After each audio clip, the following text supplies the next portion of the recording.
friendly faces. Thanks for coming. I'm audio and visually recording myself tonight so I can watch myself later and clap. Oh, I'm going to clap so good.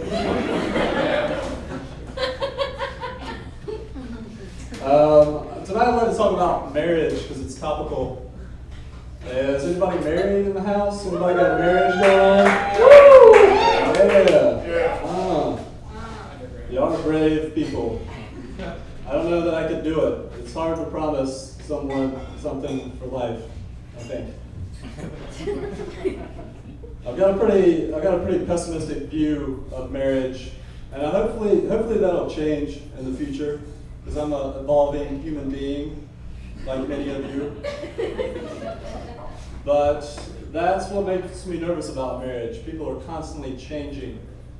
I'll give you an abstract example of what I'm talking about. Imagine with me, if you will, that you could marry your favorite band. Go ahead and get that image popped into your brain. 10 years ago, I was 22, and a lot of people get married when they're 22. My parents got married when they're 22. And my favorite band at that tender age was Limp Bizkit.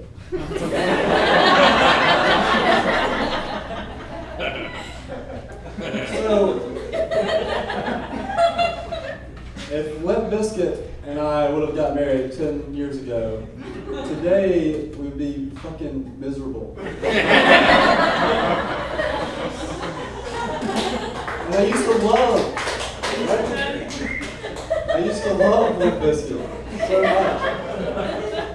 I love the way Limp Bizkit made me feel good about hating all the things I hated. And I think that's part of the problem. It started to make me hate myself, my own situation. Because I used to be a cool dude, but something about living with Limp Bizkit and their music for a decade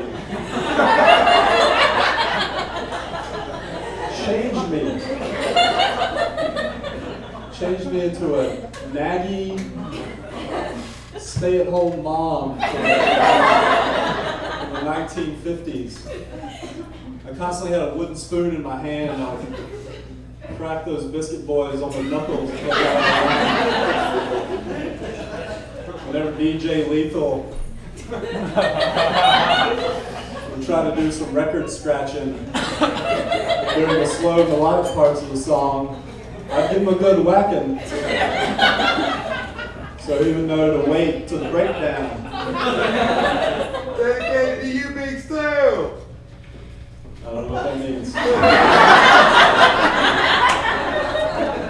But that's exactly what I called Fred Durst out on. Sending too many goddamn shout-outs on every song. I point that wooden spoon right in his face. I say, listen, Fred Durst. You call up Method Man and say, hey, like a normal person.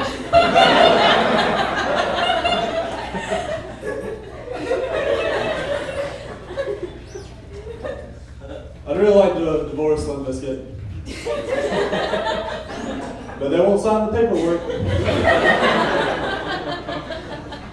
So now I'm stuck. I cannot wait to fuck other bands.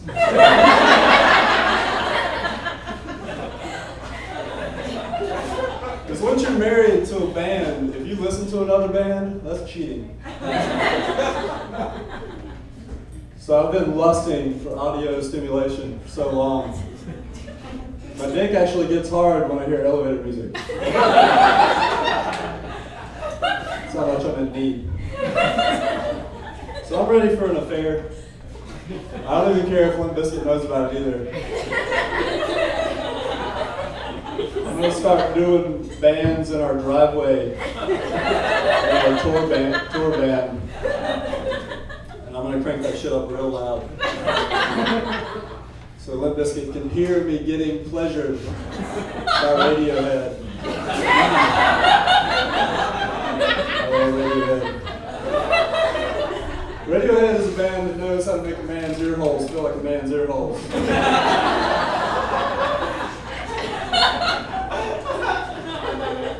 If I would have been a smarter, wiser man, I would have married Radiohead 10 years ago. But I didn't know enough about myself back then. It took me a while to be able to appreciate the beauty and talent that Radiohead had. But now that I'm older and I do know more about myself, I know that I think marriage is a bad idea for me. And the rest of the planet, pretty much everybody. And I think that if we didn't have the option of marriage, maybe, just maybe, we might treat each other better because we don't have this binding contract and either person could just walk away at any moment. And I know this view is a little extreme, and I would usually keep an extreme view like this to myself instead of trying to push it onto you people. But then I asked myself, what would Chik-Fil-A do? WWCFAD. What would Chik-Fil-A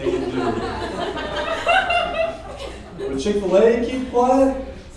Or would they fry up the free speech frying machine?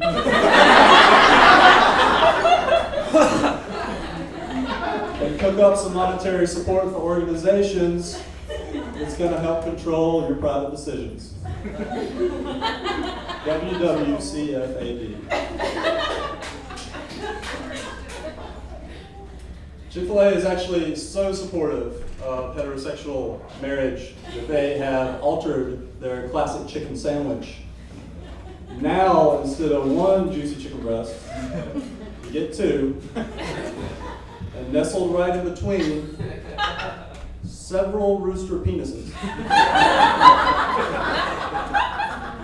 Cock meat. So people call it cock meat.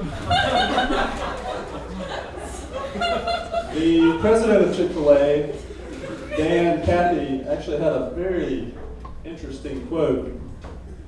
If I can break out my Wilma magazine.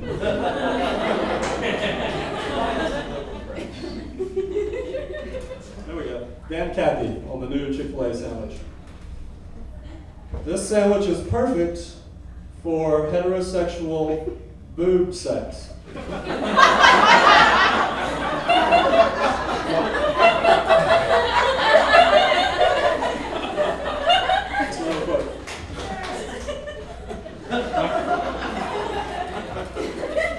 Dan Cathy obviously got in some trouble for that quote.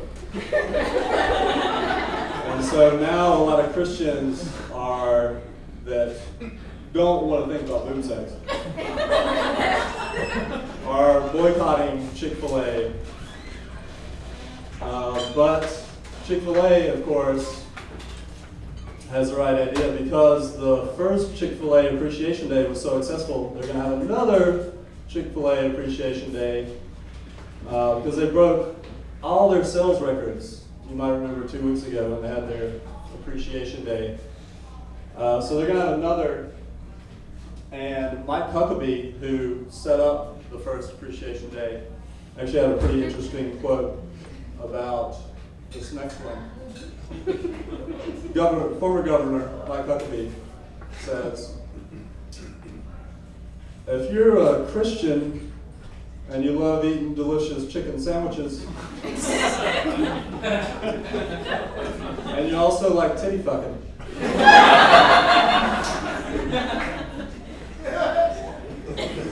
support Chick-fil-A. By the way, gay people can't titty fuck.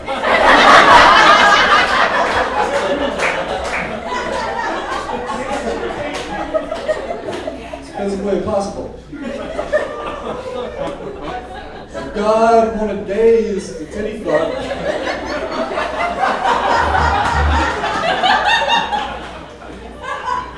he wouldn't have crafted a penis that could fit so perfectly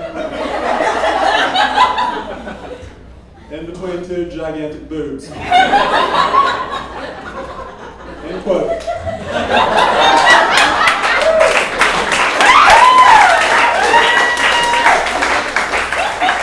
This is Wilma magazine.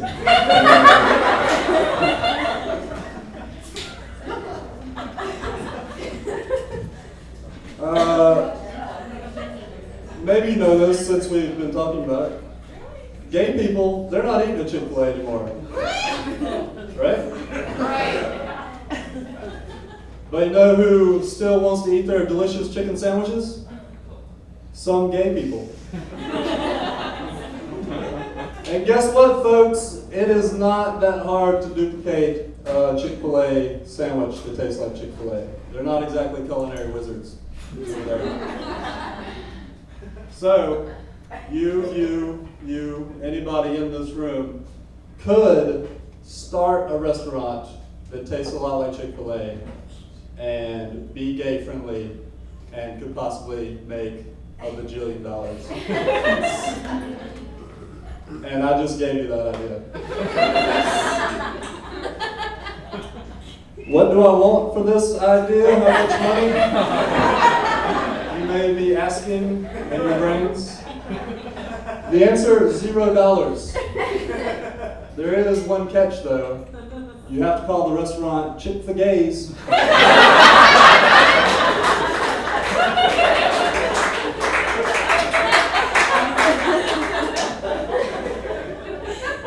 And you gotta use 100% cock meat.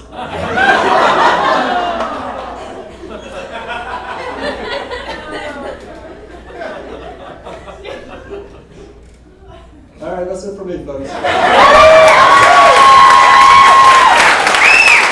Thank you.